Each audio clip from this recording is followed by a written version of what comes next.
smart speaker. Clarity Dental 4-Ways. Arrive in confidence, leave in comfort.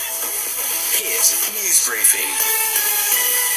Hello, Emma Griffiths at your national news briefing. The flood crisis in New South Wales has turned deadly, with the body of a woman aged in her 80s found in a home in Lismore. 17 local government areas have been declared a disaster zone. PM Scott Morrison says additional help is being sent in. 35 local government areas have been activated for disaster support. There have been already some 80,000 claims that have been made, and over $3 million already have gone out in payments directly through Services Australia to those affected, and that will be flowing at an even increasing rate. While in Queensland, 2 men are still missing. They haven't been seen since the weekend. Emergency services have received more than 350 calls for help over the last 24 hours.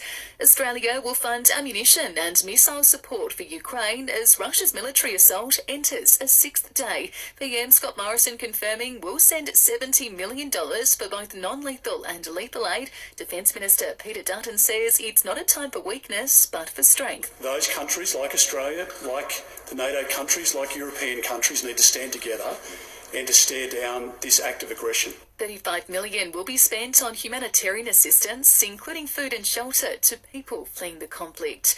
And Tasmania is in the midst of a major statewide outage affecting phone and internet services.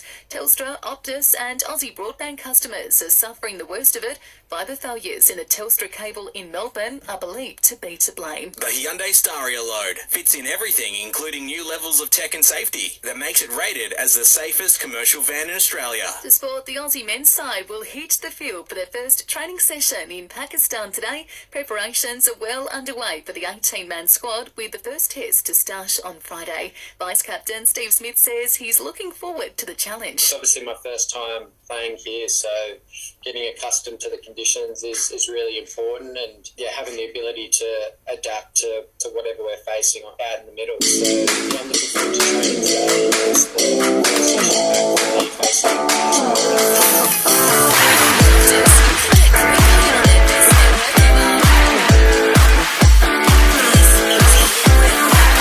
Partly cloudy afternoon for Mackay and the Whitsundays, 35 degrees the top, dropping to 25 tonight, mostly sunny, warming up to 34 tomorrow. And our listener app is your new home of local news. Download the app now to listen live or on demand.